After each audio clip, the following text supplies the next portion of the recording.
લડીએ છીએ અત્યારે અમે જંગલ જમીન માટે, અમે પોતાની જમીન માટે જ અમે અહીંયા લડીએ છીએ. અને એમાં પણ આવા પ્રોજેક્ટો આવતા હોય તો અમારે પાછું જો આટલા બધા ગામડા છે હિતુભાઈ, એ બધા ગામડા અમારા બોરદા જિલ્લા પંચાયત એમને જ કહેવા માંગીએ છીએ કે અમારો બોરદા જિલ્લા પંચાયત આખો વિસ્તાર અમે માછીમારી પર અત્યારે ડિપેન્ડ છીએ, તમે પણ જાણો છો.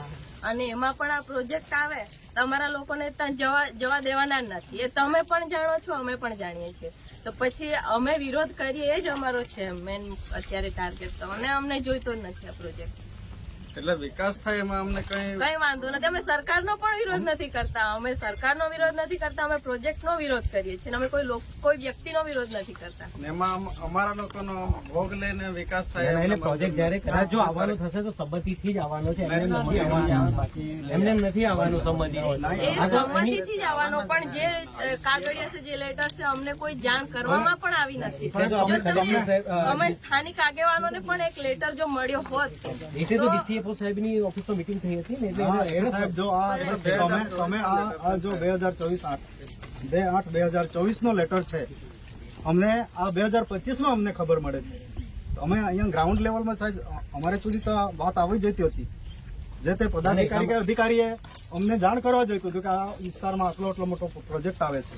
આ તો સારું થયું કે આ અહીંયા તો અભિપ્રાય માંગ્યો છે ને આ ફોરેસ્ટ ડિપાર્ટમેન્ટમાંથી આ લેટર તે દિવસે આવેલા, એ લોકો પરથી અમે ફોટો પાડ્યો ત્યારે ખબર પડી કે 1500 મેગાવોલ્ટ વીજળીનો અહીંયા પ્રોજેક્ટ આવે છે. તો ડેમની ઉપર છે, અહીંયા અમે જોયો છે, પાણીમાં પણ મચ્છીમારને કેટલી નુકસાન થાય અમે જોયો છે તે દિવસે. તમારો વિરોધ સાચી વાત છે. પાણી છે ત્યાં વાપરી જવાનું છે, મચ્છીમાર ત્યાં સુધી પહોંચવાનું ખાલી ઇનિશિયલ ફેઝ છે. જે જૂના કાયદા પ્રમાણે જે ઉકાઈ ડેમના વિસ્તાર થયા ને ગામડા, ત્યારે બી આ શરત છે. આદિવાસી લોકો માછલી મારીને અહીંયા કોઈ પ્રોજેક્ટ આવવાનો નથી એવું કરાર કરેલો છે જે તે સમય પર.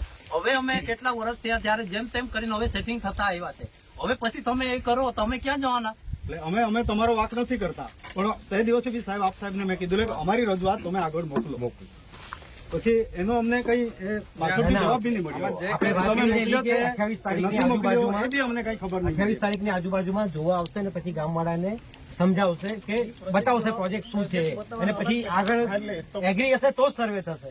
આ સાહેબ તાલીમમાં હતા એટલે 28-29 તારીખ પછી નહીં આવી શક્યા, અને આ સાહેબને ટાઈમ મળ્યો એટલે પછી અમે આજે ચર્ચા થાય ને કે જગ્યા અમને કામ લાગશે કે નહીં લાગશે. ના ના, એ તો સાહેબ સાંભળો, જોઈ લીધું તમે ને તો જગ્યા કામ નહીં લાગે એવું નહીં. કેમ કે લેવલ કરવાનું હોય તો બી થઈ જાય, પણ અમારે એ વિરોધ છે કે અમારે કરવા દેવાના નથી. 100% લોકો અહીંયા મચ્છી મારી કરીને જીવન નિર્વાહ કરે છે. અમારા બાપ દાદાને પહેલા બી એવી જ રીતે ઉકાઈ ડેમ વખતે કરી નાખેલા છે. એટલે અમે તો તમને અમે વન અધિકાર અધિનિયમ 2006 ના કાયદા પ્રમાણે તમે બરાબર છો, પણ અમને બી હક મળ્યો છે. અમે તમને નામ મંજૂર આપીએ છીએ. અમારો ગ્રામસભામાં ના અંદર બી ઠરાવ થઈ ગયો છે કે આ બધું એક કોપી તમને આપીએ છીએ. હવે આ કોપીના આધારે તમે એક કામ કરો, જો તમે નામંજૂર છે તમારી બરોબર, વન અધિકાર સમિતિનો ઠરાવ, તમારી ગ્રામ પંચાયતના ઠરાવ બરોબર, આ પ્રોજેક્ટ તમારી દરેકે વન અધિકાર સમિતિનો ઠરાવ. જો આ ઉકાઈ જળાશય એકલમાં નથી બરોબર, 20 ગામડા અહીંયા છે, 6 ગામડા આ બાજુ છે, એવી રીતના પેલી બાજુ છે.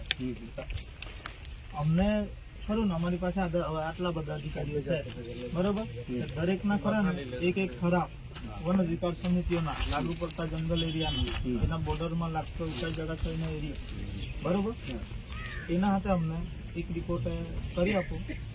કોઈ પ્રોબ્લેમ નથી. આ પ્રોજેક્ટ માટે અમારે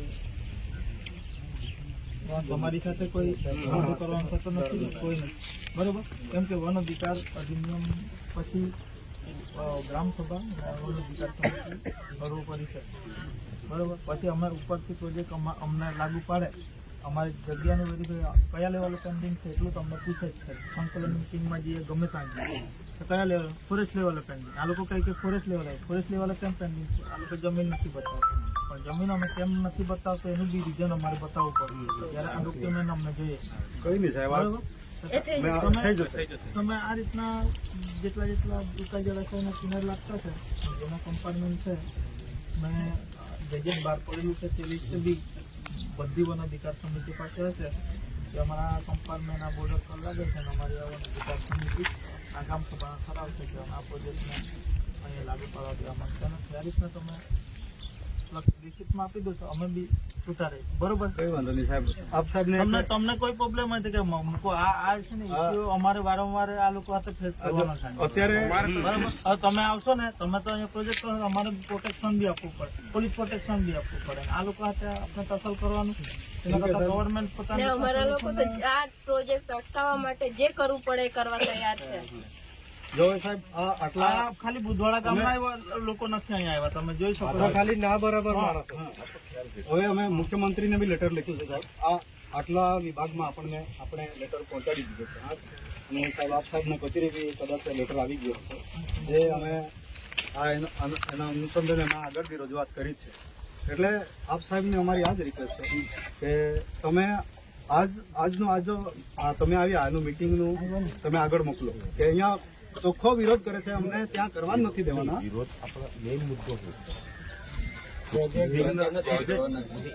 જમીન કેટલી જવાની છે?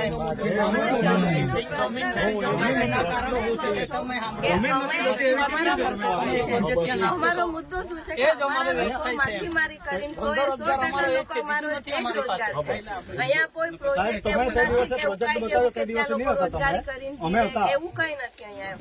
એટલે મોટા ભાગના લોકો અમારી જંગલ જમીન અને જે 90% જે રોજગાર માટે જે કરે છે એ માછીમારી કરીને.